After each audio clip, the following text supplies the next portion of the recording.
Transition teams for both President Trump and Vice President Biden are working out of the General Services Administration to set up the next administration, no matter who wins next week. The Center for American Progress has new recommendations for international policy for the next administration. Katrina Mulligan's Managing Director for National Security and International Policy at the Center for American Progress. Katrina, welcome. Thanks for coming on the program. You have 5 main recommendations here, and I want to talk about them in turn. But before we start looking at each one, you write the next president and his national security team will need to prioritize among these pillars and align them with his domestic policy priorities. Do you think that process is objective or subjective, Katrina? Well, it's probably a little bit of both. I mean, at this point, there are going to be some realities that the next administration isn't going to be able to deprioritize, even if they want to. But there's also going to be, a certain amount of personality-driven, priority-driven action that we would expect to be driven by what the candidate believes, what their vision is for U.S. foreign policy, America's role in the world. So I really think there's going to be some pieces of it that are affirmative and that really set the U.S. on a new course. But there's also going to be an awful lot that the next administration inherits that is not going to be able to sort of shape or avoid. Thumbnail on each of these 5 pillars, if you will, please. And the first is rebuilding and modernizing our national security institutions. Is that needed primarily, in your view, because of internal or external issues? I mean, that too is a little bit of both. To be clear, before the Trump administration, these institutions weren't in tip-top shape to begin with. There were a lot of modernizing that was needed and that, was going to be necessary no matter what had happened. But obviously, the last 4 years has put our national security institutions into a critical kind of emergency state. And they've been really hollowed out by the actions of the last administration in the last 4 years.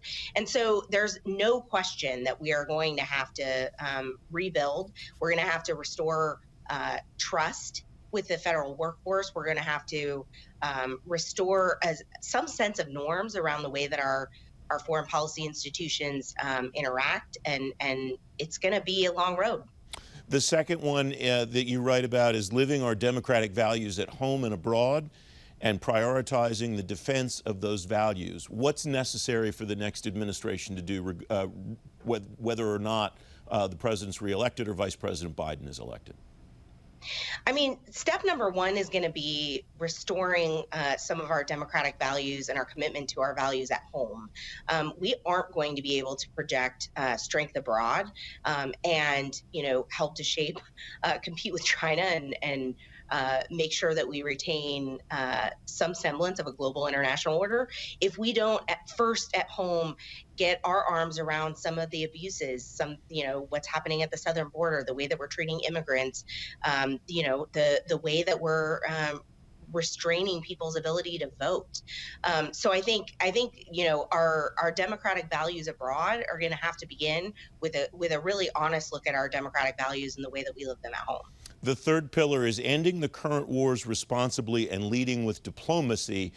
This is a debate that's been ongoing for a couple of decades now. Bob Gates talked about it as soft power leading with diplomacy rather than the military.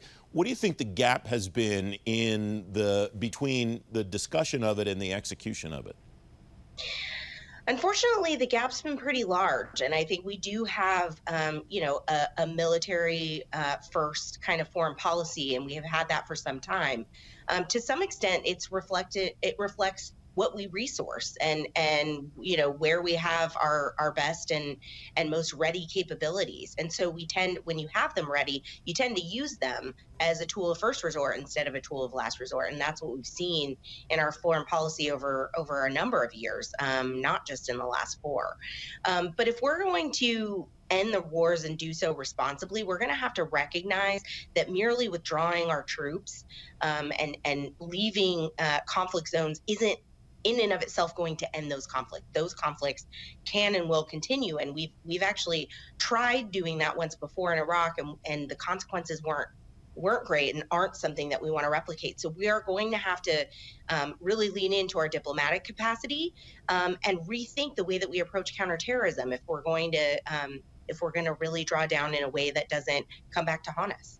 A fourth pillar that you write about is recalibrating our global relationships, and you cite allies, competitors, and adversaries.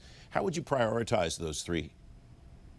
I mean, number one, no question, is that we've got to restore our relationships with our allies, because our ability to lock arms with our democratic allies and partners is essential to our ability to blunt the impact of China's rise, and also to deal with some of the thorniest issues with our adversaries, including Russia, but certainly not limited to Russia. But we're also going to have to rethink some of our more toxic partnerships. Relationships that to some degree have outgrown their usefulness to the United States and are also inconsistent with our values. Relationships with places like Turkey and Saudi Arabia. The fifth pillar, and we're almost out of time, Katrina, but the fifth pillar, tackling global challenges, and you cite climate change, arms control, corruption, and others. How does one tackle that, given the context of the other four that we've discussed? The first and foremost, most essential, we've got to put climate change at the center of our foreign policy, but we also are going to have to do that in the context of dealing with a lot of other thorny issues. It's actually one of the reasons why our foreign policy is going to be so essential going forward. Katrina Mulligan, thanks very much for joining me. It's great to have you. Glad to be here.